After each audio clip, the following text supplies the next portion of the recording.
Give me back my slippers. I'm the only one that knows how to use them. They're no use to you. Give them back to me. Give them back. Keep tight inside of them. Their magic must be very powerful, or she wouldn't want them so badly. You stay out of this, Glinda, or I'll fix you as well. Oh, rubbish. You have no power here. Be gone before somebody drops a house on you, too. Very well. I'll bide my time.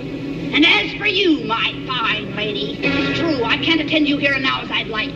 But just try to stay out of my way. Just try. I'll get you, my pretty, and your little dog, too.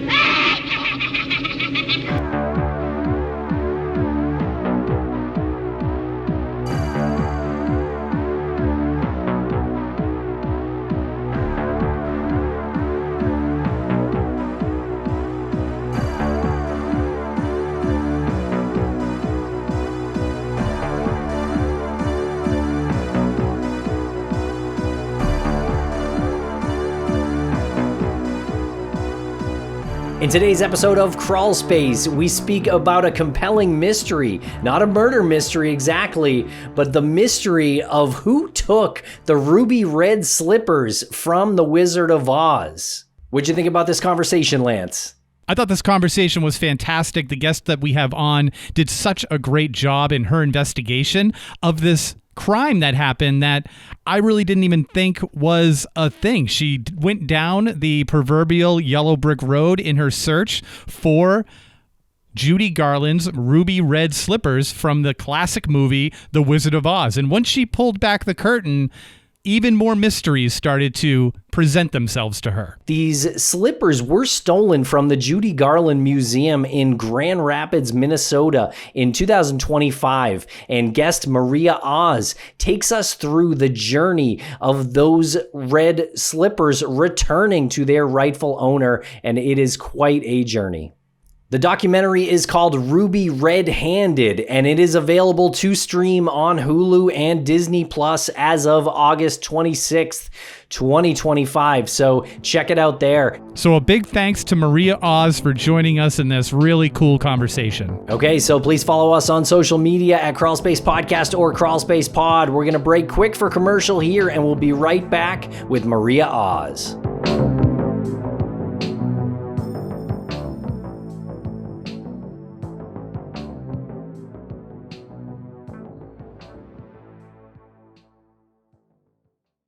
All right, we're back with our conversation with Maria Oz.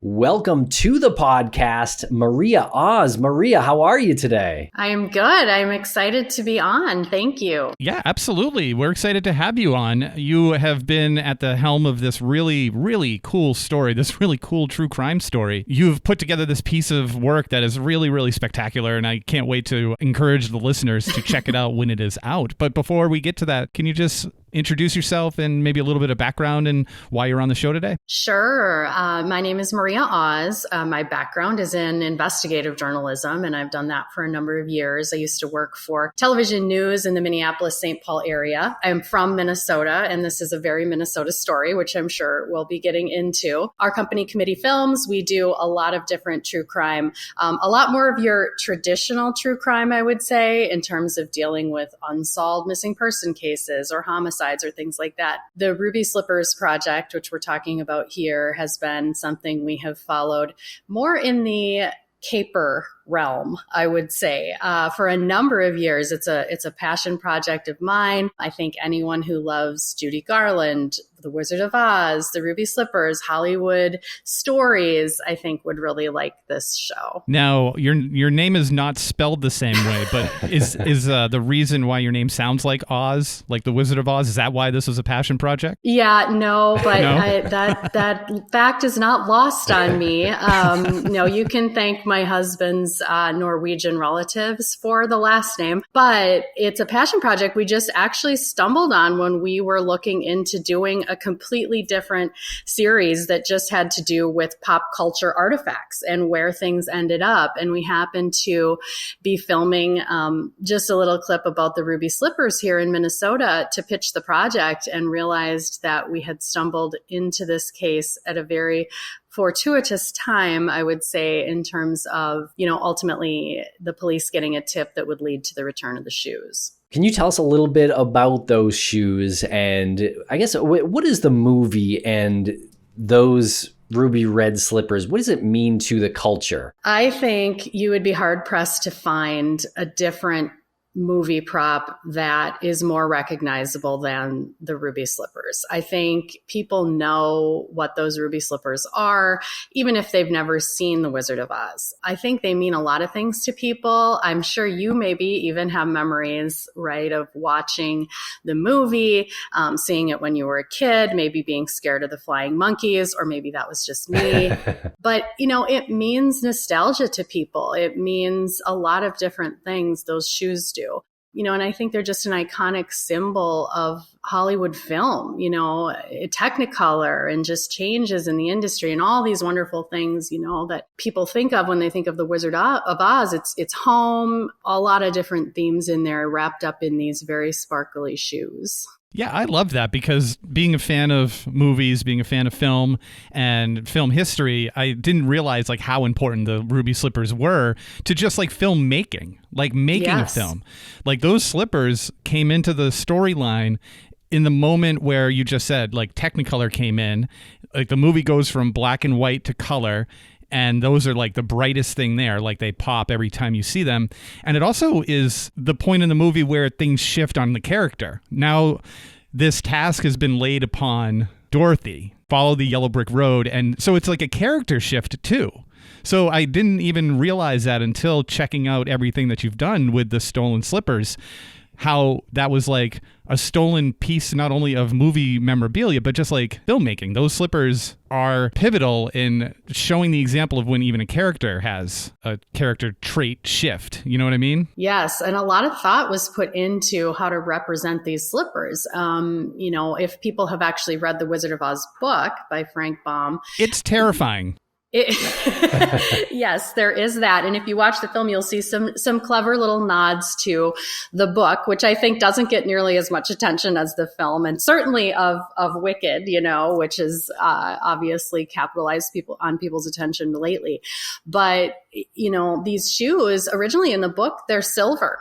They're not even red. So Technicolor, back to the point about that, well, the silver shoes aren't going to be anything spectacular in this fabulous new Technicolor, right? And so that's how the ruby slippers were born. And we got the opportunity to kind of see even in a script where silver is crossed out and ruby red, red slippers are written instead. That's super cool. One of my favorite parts from The Wizard of Oz is when Scarecrow has that gun in the forest, and it's very confusing because I'm like, where does that gun come from? It never shows up again. He has it in 2 shots. Anyway, just an aside. Now, what about this story being steeped in Minnesota lore? Can you speak to that a little bit? Absolutely. So, the city of Grand Rapids, Minnesota. Okay. So we do have our own Grand Rapids here. I know a lot of people have never heard of it, but it's up north. It's about 2.5 hours outside of the Minneapolis-St. Paul area. That is the home, the birthplace of Judy Garland. Her actual name when she was born was not Judy Garland. It was Frances Ethel Gum. And she was in a group of sisters who were performers in this small town. And I think she always had her sights set on making it big. And I think her parents had their sights set on that a little bit too. But Judy Garland was born there and spent her early life there practicing singing on the landing of, the staircase at her house, which they have preserved there. So the Judy Garland Museum is in Judy Garland's original house, as well as in a building next door. But they have a ton of Oz memorabilia and all that kind of stuff. They've been putting on a festival every year for many years. And it was in at the 2005 festival that these ruby slippers, which had been loaned to the museum actually a few times before that as well, were stolen in the dark of night by a thief. And that's where this story really starts. And it was terrible for the museum. It was terrible for the town, obviously horrible for the collector who had these shoes. And it really launched over a decade-long investigation into figuring out what really happened here. And it has all of these quirky characters, a lot from Minnesota, some from elsewhere. I think being from Minnesota myself and everyone here at our company as well, we really wanted to kind of do a little bit of a tongue-in-cheek nod to some of our stereotypes, and hopefully that came across in the film. But it is a fun show. It's serious, but it's also a very fun watch. Right. And I think that's what is very appealing about it, is because, I mean, there are victims in this story. There are people who have like survived. Overall, this is a much easier true crime story to tell as compared to what we typically tell, which is missing people and domestic abuse and just the whole gamut of like, wow, this is the bad society part of the story. But this is not, so we love having stories like that. And the history part of it is really cool. And one of the moments, like just in general, learning about these shoes, I kind of like slapped myself in the head. Like I had this like moment of like, duh, how did I not know this? I didn't realize, obviously, and I feel dumb saying this, I didn't realize that there were more than one pair of shoes. Yes, there were more than one pair of slippers for good reason, right? Just as you're thinking about it now, it's like, well, yeah, obviously. I mean, she had to wear these shoes in this entire film pretty much, dancing, walking on the yellow brick road. I mean, there were multiple pairs for close-ups, pairs for other scenes. I don't think we really know exactly how many pairs were created, but it wasn't a lot, right? And we'll talk a little bit about that in the show, and you can learn a little bit more. And there's some unique things about this particular pair. Yeah, and her feet were small, 5.5. There's no chance I could get my foot in there. Boy, I wish I could have tried. But yeah, that's a small shoe. Yeah. Now, are those real rubies on the shoe? They are not real rubies. There are some beads and some sequins, and that is what is on the shoes. I think it'll be interesting for people to learn how much the shoes cost to make versus how much the pair of ruby slippers recently sold for at auction. It was interesting to kind of learn a little bit more, though, about how those shoes were made and just a little bit more about costumes and that time in Hollywood and how, when these slippers were originally discovered in the costume warehouse, this was at a time when movie memorabilia, it wasn't even a thing. Things weren't really worth anything. And so all this stuff was being auctioned off. And that's ultimately how the collector who had this pair was able to get his pair. Okay, you just mentioned movie memorabilia. Can you break that down a little bit for us? I mean, I have friends who collect movie posters and some movie props, and it's cool to see them put their display together to showcase that. But this is a little bit more than that, right? I mean, we're talking like sort of a cutthroat industry, right? Yeah. I mean, I think, like I said, originally, there wasn't really a lot of value placed on these things. We think of movie props today, right? Like Iron Man's suit or Captain America's sword or stuff like that. But back then, it was a lot of stuff from these old films. And I think it wasn't until this auction took place, and there was a big auction at MGM of these shoes and of other things. And, it kind of changed that when they realized that people really wanted this stuff. I think, similar to, well, what do the shoes mean, right? It's what do all these things mean to people? A favorite film, a moment in their own life that, maybe was a first date that they watched with somebody and now they have a piece of that film. And I think a lot of that has continued into today. Certainly there's people who thought, well, there's going to be a monetary value to this and I could make money on it. But I think for a lot of true Hollywood memorabilia collectors, it's more about what does it mean to that individual? At least that's my hope. And I think that is the case for a lot of people who buy things like this. I think that's definitely true. Yeah. And can you tell us a little bit about the owner or who owned them at the time and how they were, I guess, in that museum? Sure. Michael Shaw is the collector who had the ruby slippers. And I will never forget meeting Michael Shaw and going into his apartment. And he is a true collector.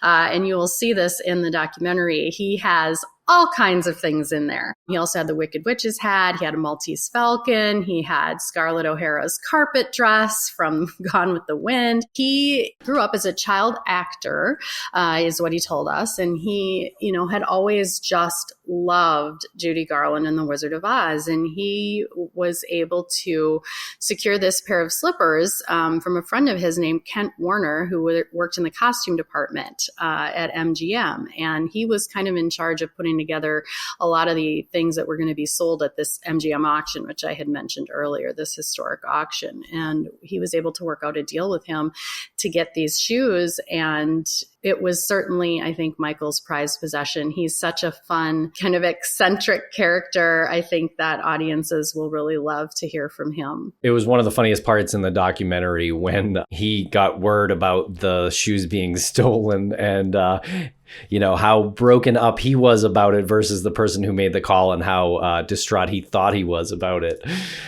Definitely a great moment there. Right. Now, can you tell us how the shoes were stolen? So you have to picture they're in a plexiglass case in this Judy Garland museum, and they're in a room where they actually have the carriage that's also in the scene with the rainbow horse in there. And so there's some other Oz artifacts. But anyway, these slippers are front and center, plexiglass case. And it happened in the middle of the night, which you'll learn about a little bit about the security system or some problems with the security there. But somebody broke in, smashed through a window of a door to the museum, kind of like came in, probably shimmied along the wall, breaks the plexiglass, takes the shoes, and is gone. You'll learn a lot more about the thief or thieves in this film, but I think the questions immediately were, was it an inside job? Did the collector, Michael Shaw, actually have something to do with it? Was it a local prank by some kids, just in this small town? What happened to these shoes? And there was just one single sequin left behind. So not a lot of clues, no fingerprints, and immediately I think the shoes at the time were worth about $1 million. So that is a lot. This was a very big deal to try to find these shoes, but there really wasn't a lot to go on for police. And we did have the opportunity to kind of embed with the police there for a while as they were chasing some of these leads. And they were very open about just how much grief they got from the public about not being able to solve this case at the time. And I think, we'll get to learn a little bit more about why really it was a challenge and that they really certainly were working hard to try to crack the case. And we'll be right back after a quick word from our sponsors. Thanks to our sponsors, and now we're back to the program. I have an interesting question, interesting in my own head, because I don't know if I'm going to be able to articulate it. But when you're talking about heists, like art heists, that's easy to kind of compute in my brain, which is there's a valuable piece of artwork that gets stolen, and there's deep underground society that buys this stolen art. It's very recognizable, so it has to be kept secret. This is also very recognizable, but I guess my question is, did you ever in your work with law enforcement, when you were working with them, was there ever a psychological profile of somebody who does something like this? Instead of stealing a piece of art, they're stealing Hollywood memorabilia? Because I feel like that's harder to unload. Who does this? What kind of a person would you be looking for? What's the behavioral profile of this thief? We talked about, certainly, and we explore this in the documentary, does this have to do with the billion-dollar market, black market, of arts and antiquities and memorabilia? And that's definitely a theme that we explore and we look into. As for an actual profile, it's like I said, I think this is a small town. This is rural Minnesota. I think it was very difficult for people to believe that somebody would come case this museum who's an outsider and use this opportunity to grab these and, that it's part of some much bigger conspiracy or something like that. I think initially they certainly thought it was more of a local prank, maybe. As leads in that regard fizzled out, I think they realized, this was an event that was publicized. People knew these shoes were here. While Grand Rapids is a small town, Minneapolis is not. And so could there be some ties to some kind of crime ring in the Twin Cities here or beyond Chicago? All these different theories came into play. So where did your investigation take you? My investigation took me all over, including one of my most memorable places I ended up investigating this story was a speakeasy tunnel in an antique shop, which I think people might enjoy that segment of the show. Other small towns, and then all the way to the U.S. Attorney's Office in North Dakota. That is ultimately where this investigation ends up. This is a federal crime. The stakes are high. We managed to stumble on some search warrants that maybe weren't supposed to be public, at least one at the time. And that really, was an opportunity for us to, talk to the FBI. We have this information, work with them a little bit, to kind of decide, okay, are we going to keep things quiet here and hopefully be able to cooperate on this long-term project about what really happened with the shoes? That is what we ultimately did. We had cooperation with the FBI and the U.S. Attorney's Office. We're now going to be able to bring forward the real story here of what happened to these shoes, which I would add, if you think you know this story from the news, you probably do not. There is a lot of new information in this show. It was at times a frustrating investigation, though. It's difficult when, honestly, when the feds are involved, they're not going to tell you a lot of things. It was a lot of digging on our own part, chasing down rumors, trying to separate those from facts. And a lot of interesting individuals come into play. People with a lot of notoriety here in Minnesota and beyond get woven into this investigation. And it just at times felt, is this even real? Like, there's so many strange things that happen in here. I think people will enjoy seeing that. So you found yourself in this speakeasy tunnel. You just said that there's so much more to the story than people will expect. And you started off this project by wanting to do something that was just more general about movie memorabilia. And this was one of those items. So was there any point in this experience for you where you were thinking, like, maybe we should have stuck with just that other story and I'm not having to, like, deal with the feds? Like, were you ever thinking, like, I'm dealing with the feds right now? This is wild. Yeah, but that's the most fun part, though, I would say. So, there's nothing I love more than digging into a story. My favorite part about all of the different things we do is like finding these juicy little nuggets, right? And so the thrill of the chase is kind of like an adrenaline rush a little bit in this particular story, especially, and I think for me, it was nice to be working on this, alongside a lot of the heavier content that we do. We were actually working on this simultaneous to another Hulu project we had that premiered a few weeks ago on the missing persons case of Jody Husentrud. And so this actually offered a nice balance for me personally in terms of working on two different kinds of projects at once. I would never throw in the towel on this. I mean, I think if anything, I just got more jazzed when I realized, like, what is at the end of the yellow brick road? I mean, truly, like, that's just exactly what this whole story was about. But I do still wish we could have done the pop culture artifact show too. I wasn't able to get that one picked up though, but I did try. I mean, don't you want to know where some of these things ended up? I do. I always thought it would be interesting. Where's the Scarecrow's gun? Where is that? Yeah. I mean, there's a lot of missing stuff, by the way, I will tell you. James Bond's car, I think, is missing. Iron Man's suit is missing. Where did these things go? Very interesting. Can you tell us a little bit more about that moment that you uncovered the search warrant? And was that rare in that the law enforcement really didn't want you guys to publicize that? And that kind of must have put you in an uncomfortable position because, I mean, it was your right to publicize it if you wanted to, but you sort of valued working with them instead, right? Yes. I mean, I think maybe it would be a little bit different if probably it wouldn't be different for me. But, if I was in a daily turn, what's called a daily turn news gig where, you're just doing the daily news, local news, whatever it is, and you're looking for your story for that day and you've got this scoop, right? There might be a little bit more time pressure to try to get something out there on that before somebody else. Well, we kind of knew no one was going to get their hands on this search warrant because as soon as we got it, they resealed it. Okay, so we have this piece of information. The most important thing to me always is to be able to tell an accurate story. I want the truth. And if it takes a while to get to the truth, which in this case, it did. So we got that warrant in 2018 and obviously it's 2025 now. So we chased this thing for years, but I'm so glad that we did because what we ended up getting was the real story with all of the key players involved. And, I think anyone who watches shows or listens to podcasts, there's a big difference when you can get those first person accounts from the investigators, from the people who were affected.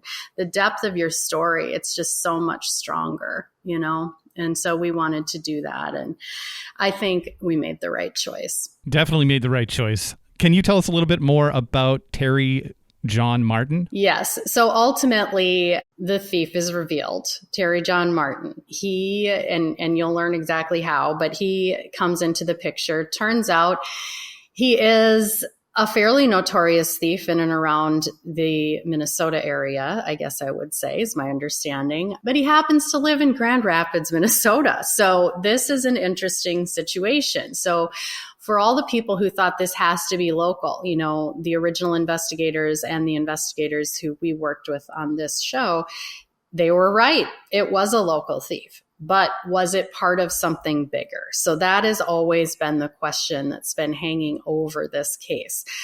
Terry John Martin fairly quickly comes out and says, tells his story that he believed the shoes had real rubies, and that is why he took them.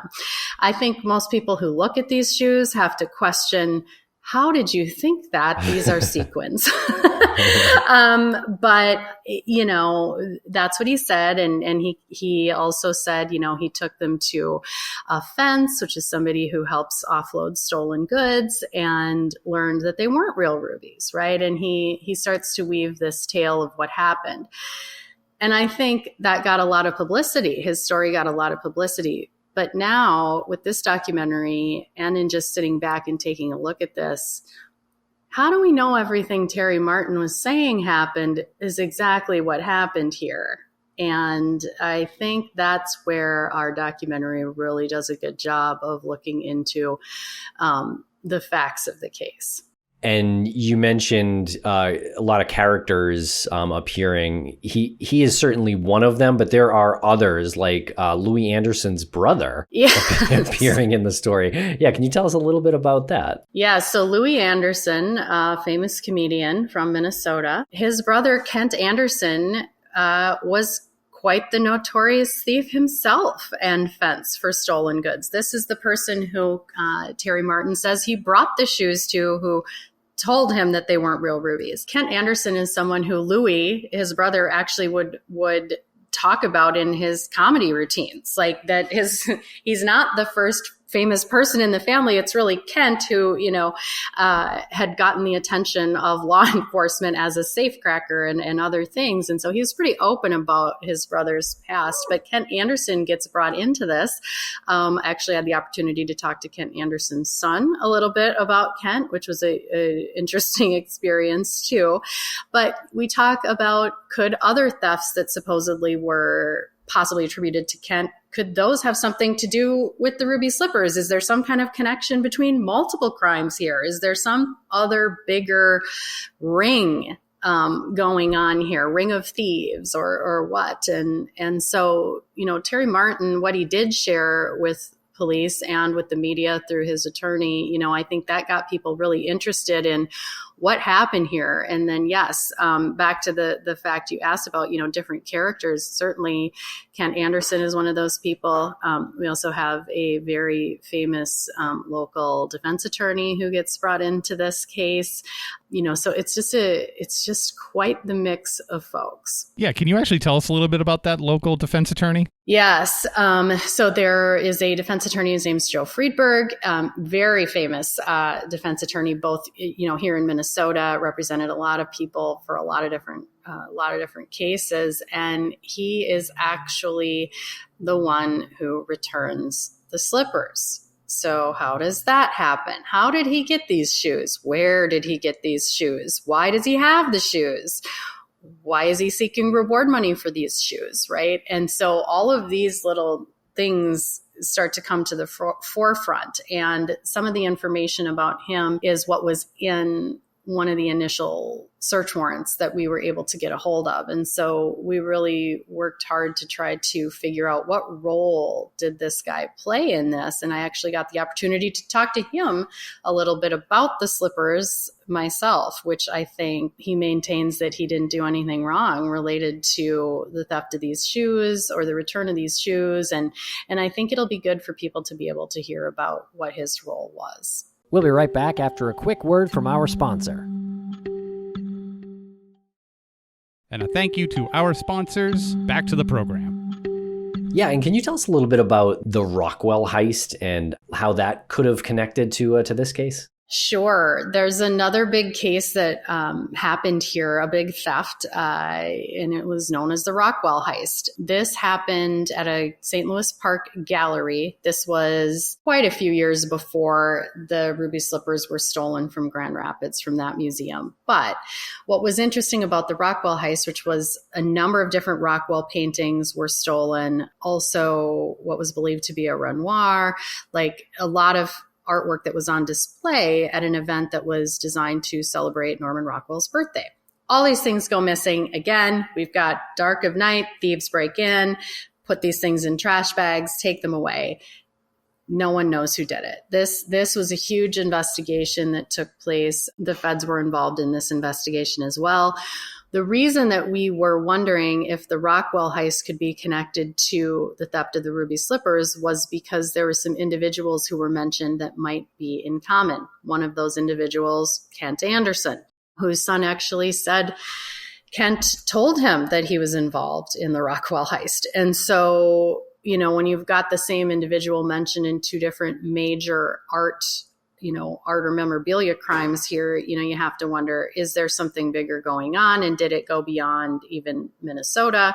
And so we look at all those different kinds of things. But, I just found myself every time we would be chasing something, we would get a lead on something else. And this particular lead about the Rockwell heist and, hey, maybe you should look into that, came from the Grand Rapids police themselves. It's so wild that so you start. Weird. I don't even know if your audience can follow how crazy how crazy this is, but I think it lays out pretty well in the doc. So I do hope people will enjoy it. Again, it's one of those stories that you can follow and kind of question like all the time, like the significance of this object. Why is it important to people, and why is so much effort going into getting this back? And then you do see it, like it lays it out in a way where you see like, okay, this is important. Do you think that the people who are responsible, even if they're not related to the ruby slippers, they steal memorabilia, do you think that they know like how this is actually like impacting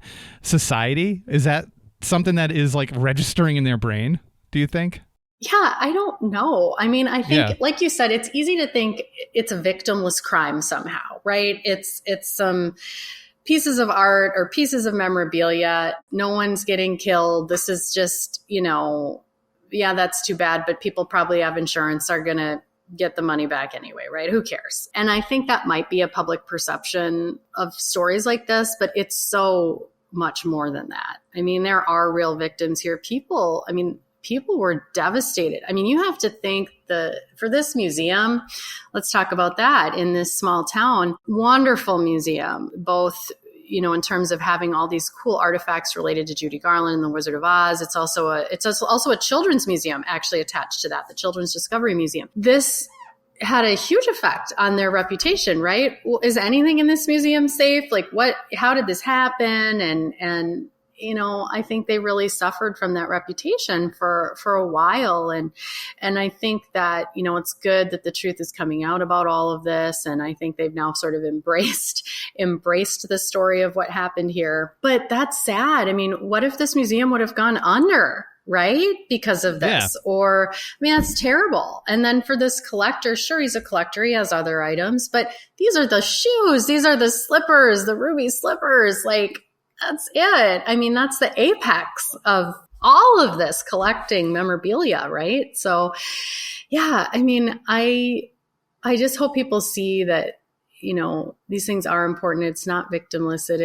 It's a very serious crime. So I imagine the thieves probably kept them on display in their house for all those years?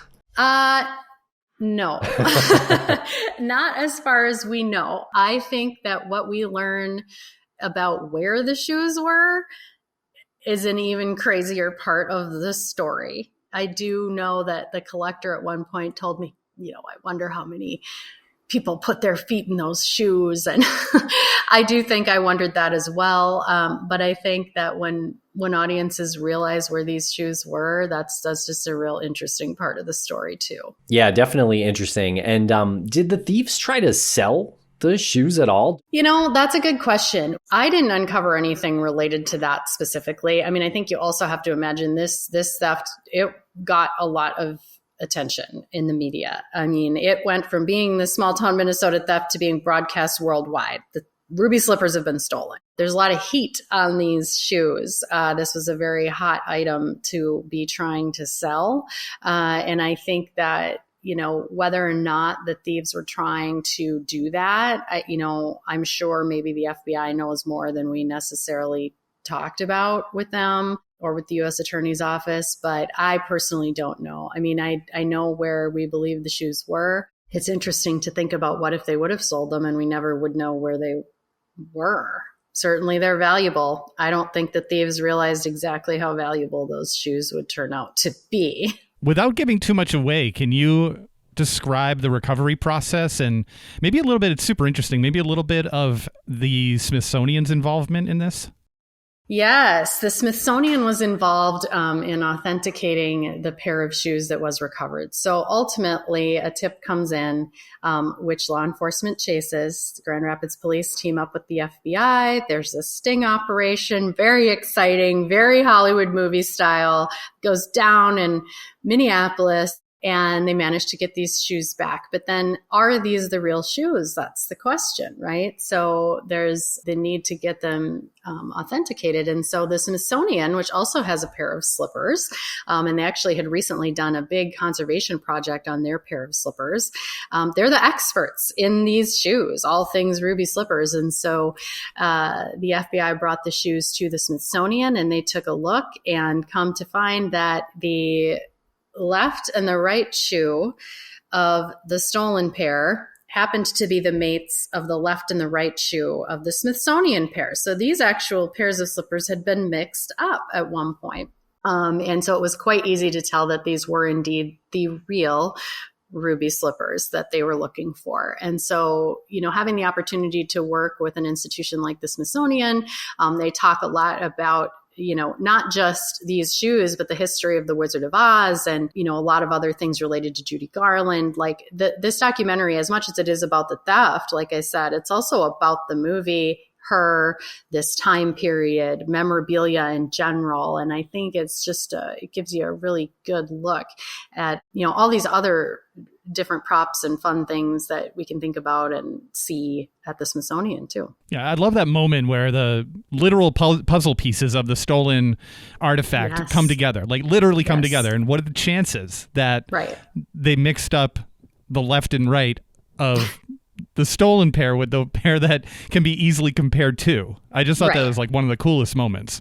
Right. And I think one of the things I thought was so interesting was also, they could tell that if one of the sequins flicked off during a dance scene or something like that, they'd have to stitch another one in there and they'd just paint it red to match the rest of them. And you'd never notice, right, if you're in a wide shot on TV or something or in the film. But that was another clue, right? They had some of these sequins that had been painted in this manner. And that is something that they absolutely would have done during filming back then. Really emotional moment seeing the shoes returned to the original owner there. Can you tell us a little bit about that and I guess what it meant to him? Yes, I think that was... it was the moment he told me before we even knew what was going to happen with this story, right? We interviewed, I interviewed Michael Shaw back when, this was all just starting to happen, right? So, he dreamed of the time he would be reunited with these slippers. And so, I think the museum, the Judy Garland Museum, felt really strongly about having this reunion between Michael and the shoes take place at the museum itself. It did. And I think, it is the most, I teared up actually at this moment in the film. Like I tear up when Michael is reunited with these shoes. I don't even know how to describe that moment, and it's also a moment for the museum, right? Finally, after all these years, they're able to give him his shoes back. Like you feel for Michael, you feel for them. You just it's very touching. Absolutely touching.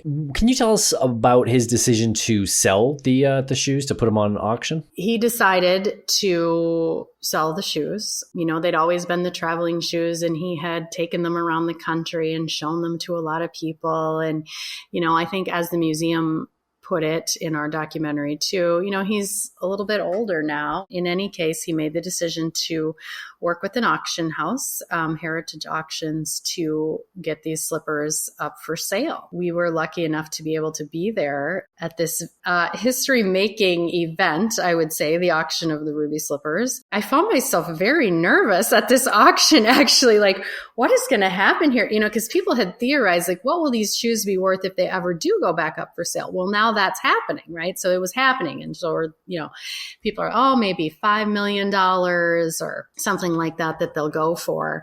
And within a very short period of time, as the auction starts happening, it became very apparent these shoes are going to sell for a lot more than $5 million. I mean, people were dropping $1 million bids like it was nothing in this room. I mean, these bids are coming in online and on the phone, and just to be able to be there and be part of seeing this happen live was crazy. And ultimately, those shoes sell for $28 million.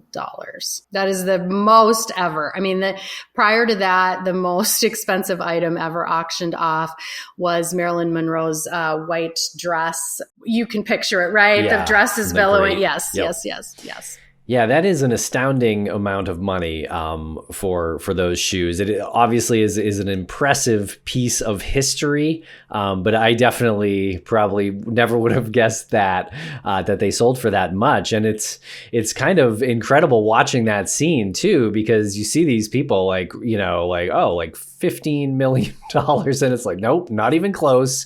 We're gonna keep going. And it's like, yeah. I wondered if they could ever sell for that much again. And my initial instinct was no way. But then I'm thinking as I sit here, yes, they definitely could. Why so much, right? That's the other question. Why so much? Well, if you attach the wild story that people are going to learn about here to this physical object, right? That's why. These shoes are worth $28 million because of everything these shoes have been through. It's not just that they were Judy Garland's ruby slippers. It's that they meant a lot to a lot of people. They were missing. There's all the crime story and all of those layers, that really ratchet up that value. Yeah. Not to mention Wicked coming back around and the whole story, it's really back in the zeitgeist and everything. And now your documentary will even help the value of those slippers too, which is kind of interesting to think about. Yeah. I mean, you really want to know who bought those shoes, right? I mean, I'm dying to know if anyone, maybe if that person's listening to this podcast, if you want to just let me know, I'll keep it quiet, but just tell me who you are. Fine. It was me. I thought so. I thought it was you. Yeah. Huge Judy Garland fan and really love the story. So I figured, that I could part ways with a couple dozen $1 million. Wow. Well, Maria, thank you so much for spending some time with us here today and telling us about this incredible story. When is the documentary available for folks to watch? Yes. My life's work will be on tomorrow. No, it does. It drops tomorrow on Hulu. So August 26th. You can tune into it there. It's called Ruby Red-Handed, Stealing America's Most Famous Pair of Shoes.